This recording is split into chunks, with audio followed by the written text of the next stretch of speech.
right-wingers and conservative conspiracy theorists claim that they're in the hunt for groomers. However, they always seem to be looking for them in the wrong places. For example, they're looking for the groomers in hospitals, schools, and trad shows, or in Wayfair cabinets. But in reality, well, if you want to find the groomers, in a lot of cases, they happen to be right under their noses or in their leadership. We have one example of just that. New court records reveal that a QAnon leader named Phil Godlewski had once got in trouble for grooming a teen girl when he was in his mid-20s. Because, of course. Now, before I get into the details, you ever wonder why all these people see groomers everywhere? Why it's in their heads so much? Because normal people don't have these thoughts in our heads. We don't think about this. We don't see, oh, groomers here, groomer over there, groomer over there. Are you a groomer? You're a groomer? I'm seeing groomers. Groomers everywhere. Why is it in their head so much? Why are they constantly thinking about groomers? Why are they thinking about pedophiles? Well, one explanation could be that some of them may have experienced, some, trauma in that case. Maybe they were preyed upon, and that's horrible. And now, if that happened to you, you're going to be traumatized. And you're going to see that trauma everywhere. Maybe. And I'm trying not to make a blanket statement on that. I'm just saying it is definitely possible that if you've suffered that kind of trauma, you might see it everywhere. Now, that's possible. But then there are others, like Godlewski, who cannot get that out of their heads because they themselves happen to be groomers themselves and project their desires onto everyone else. Again, I had never talked about or thought about groomers, people grooming kids, more than anyone, or more than, I've never thought about it more before the right wing had started talking about it. I never thought about it. Never crossed my head that, widespread grooming everywhere is grooming everywhere. No. Now, I had talked about, for example, other countries, child brides, things like that, and terrible cultures. An old video that I did about, I think it was like a African or Middle Eastern country that was doing, that was having child brides, and that was horrific. And I think, God damn, who would want to do something like that? And it turns out, members of the Republican Party. But anyway, now the issue here is, a lot of the QAnoners, they're convinced of some weirdo conspiracy, right? that it's Hollywood elites, and that it's people in the Democratic Party, that those are the groomers. Those are the groomers. And so they're going after people. Oh yeah, and the drag queens. The drag queens are the groomers too. LGBTQ folks. Oh, those are the groomers. So they're going after people who are not actually grooming, which unfortunately takes the focus off the people who are actually grooming. With the exception of Ghislaine Maxwell and Jeffrey Epstein. Obviously, both are predators. Obviously, both are where they deserve to be. Funny enough, Trump wished Ghislaine Maxwell well, which I thought was very interesting. But anyway, let's jump into the details of Godlewski, right? Who apparently accidentally outed himself as a groomer for trying to sue a newspaper for defamation. Oops. According to the Daily Beast, Godlewski was arrested back in 2010 for corrupting a minor. His arrest record had disappeared from public view until 2021. When a reporter at the Pennsylvania Scranton Times-Tribune wrote a profile on this QAnon promoter that mentioned his conviction. So a journalist did journalism, looked up the past, and was like, oh man, this QAnon guy, turns out he got himself into some trouble going after a minor. That's interesting. I might want to put that down. Godlewski was furious about it, sued the newspaper, and that lawsuit prompted the release of even more details regarding his case, including lurid text messages and an unflattering picture of his genitalia. In 2008, 9 years before QAnon began, the 25-year-old Godlewski worked as a high school baseball coach in his school district outside of Scranton. That's where he met a 15-year-old female high school freshman referred to in court records as BD. Student's boyfriend had died by suicide soon after she met Godlewski, and the baseball coach had comforted her, and how, that led to other things happening. A few months later, with BD still 15 and Godlewski a decade her senior, they began to have a sexual relationship, according to police records and a sworn affidavit from Godlewski's victim that was filed in court in November. He apparently, according to the records, the police reports, showered his victim with gifts and letters. There was a letter written by her parents that filed into the defamation record that had showed that this had happened, including a $2,800 pair of diamond earrings. He also lavished her with attention in the form of text messages that laid out details, intimate details, of their sex life. Remember, she's a minor, with more than 300 messages in one day alone, according to police reports. He also allegedly provided BD with a log of his ongoing thoughts over several days, many of which centered on his struggles with their age difference. This is according to one of the messages. Realize that you're only 15, but quickly stopped caring. Why are we so compatible? I'm 10 years older than you. So, look, obviously at this point, he knew that he was doing wrong. I mean, he had known all along that he was doing wrong. But he continued to go for it. Couldn't help himself. He's a pedophile. That's who he is. And in 2010, he was caught and indicted on different charges related to this alleged relationship. In a recent affidavit, BD claims that Godlewski contacted her and begged her to recant the claims against him, threatening to Roblox himself if she didn't. Now, you know what that means.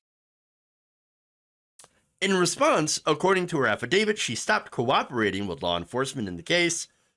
Godlewski ultimately pleaded guilty to a lesser count of corruption of a minor, receiving only 3 months under house arrest.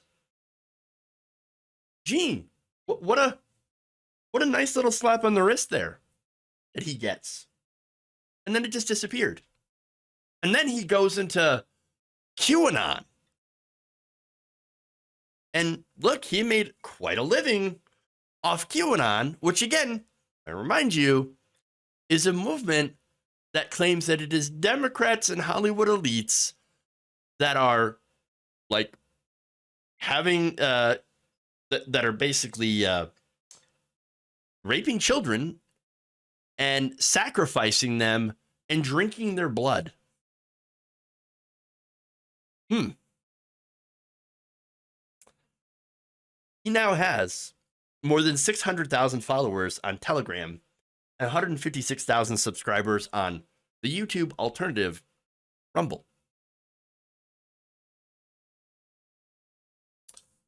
Not only that, but he has peddled multi-level marketing schemes, selling silver to his fans and followers. So he's a pyramid scheme guy. And, well, it's been working out well for him because apparently there are no easier marks than QAnon people. You want to make a quick buck, apparently you become a QAnon guy because they'll fall for anything. Earlier this year, Godlewski used his QAnon earnings to buy a $1.7 million house. Working out very well for him. Now, the lawsuit against the paper claims that BD's mother was behind the criminal case against him because she wanted access to that money. And he called his victim a conniving schemer who had faked the messages. He also, by the way, getting back to raising money from his idiot followers, he raised $26,000 in crowdfunding in order to pay for the lawsuit. Again, these are right-wingers who apparently supposedly hate groomers, and yet the fans, they gave $26,000 to a person who was a literal groomer. Isn't it amazing? It's amazing. Again, they'll fall for anything. So now he sues the newspaper. His victim gets involved. In late October, BD contacted the newspaper's lawyers and offered to tell her side of the story in that sworn affidavit. And to her telling, Godlewski and the woman had continued to carry on an occasional relationship. Now remember, at this point, it should be noted that he had actually gotten married to someone else, but they kept on that relationship. In fact, according to one text, Godlewski texted her to express his condolences on her grandfather's passing and had alluded to their own relationship. He said in one message, "I had no idea your papa had died. I'm so sorry. I think we had sex in their bed, though."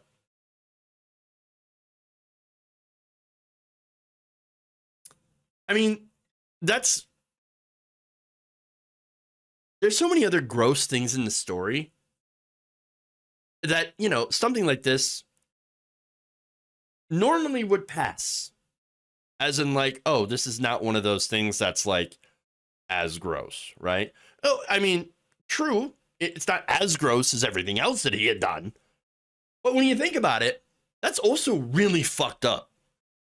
Like, you're saying, "Oh man, yeah, sorry your grandpa died. By the way, you remember when we had sex in his bed?" What the fuck? What's wrong with you?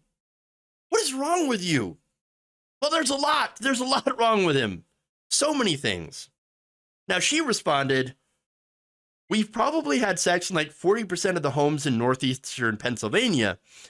And that's, of course, an apparent allusion to Godlewski's alleged habit of, when she was still underage, of him using his second job as a real estate agent to access for sale houses for their get-togethers. So this guy would apparently, allegedly, go, take his underage, this teenager, into these houses that didn't belong to him, and then do a criminal act inside those houses. And disgusting isn't even the word. There's no word that's good enough for this guy, for how horrible this person is. Now, that same day, according to the paper's lawyers, Godlewski sent her a lewd image of himself. Imagine what that is. Both of those exchanges contradict sworn statements Godlewski filed as part of the lawsuit. He insisted that he had never had a sexual relationship with her, either when she was a teenager or as an adult. And then what also is notable is that he had never provided any text messages as part of discovery, claiming that he didn't have any, but she did.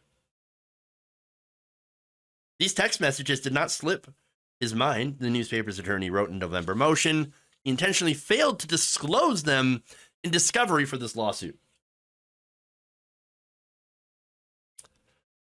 By the way, he also slipped up and admitted sending text messages. In a November 26th video for his fans, he admitted, "Yeah, okay, I had drunkenly flirted with her over text message, but also with a dozen other women at the same time." And then claimed that he only did it because he was super drunk. In fact, he said he was so drunk that he would fall down intoxicated and then urinate on himself. Wow. What a paragon of good old godly conservatism. But again, that's the least of his problems. He is, after all, a convicted groomer. But it actually gets worse because now, in addition, he may be in even more trouble now than he was before. Other text messages exchanged between Beatty and Godlewski suggested that he wanted her to lie in his defamation case, according to the newspaper's attorneys. In May of 2022, Godlewski contacted Beatty again. In the text messages, he alluded to a financial windfall that he couldn't discuss in person that would require them both to work together. Here's the message. I think it might be fair to say that there's a very large and very unique financial opportunity that exists in front of you. Gee, I wonder if he used the same marketing pitch to sell his, silver pyramid scheme. He said, also, by the way, of the newspaper, I don't trust those MFers, and I'm literally foaming at the mouth to take them down once and for all, according to court filings, Godlewski wrote. The newspaper's lawyers say these messages are proof that Godlewski wanted his victim, now an adult, to commit perjury, a crime, so that he could share the money that he was, thought that he was going to win if he had won a successful defamation suit. Oops. They're not the smartest people. Let me tell you. They're not very intelligent. Among all the other problems he has, not very smart at all. Oh yeah, what? Hey, I'm going to contact my victim here, and try to get her to perjure herself, and then we could share the money together. Idiot, dumbass. But again, as I told you, people are not very smart. They wouldn't be QAnon. Now, the newspaper's motion read this. Not only did Philip Godlewski commit a sex crime against a 15-year-old girl in 2009 to 2010, he now solicited this same person to commit perjury in a court proceeding so he can enrich himself. Again, the dumbest people on the planet. Not very smart. They're not winning. They're not winning. So yeah. And by the way, it's again the height of irony here that the people who, again, groomed children are now claiming that they are the ones who are actually stopping the grooming by targeting people that aren't grooming. Bro, you couldn't even stop yourself from doing it. We've read those messages. You couldn't stop yourself. But as I mentioned before, it's all projection. The ones who are seeing pedophiles and groomers everywhere are usually the ones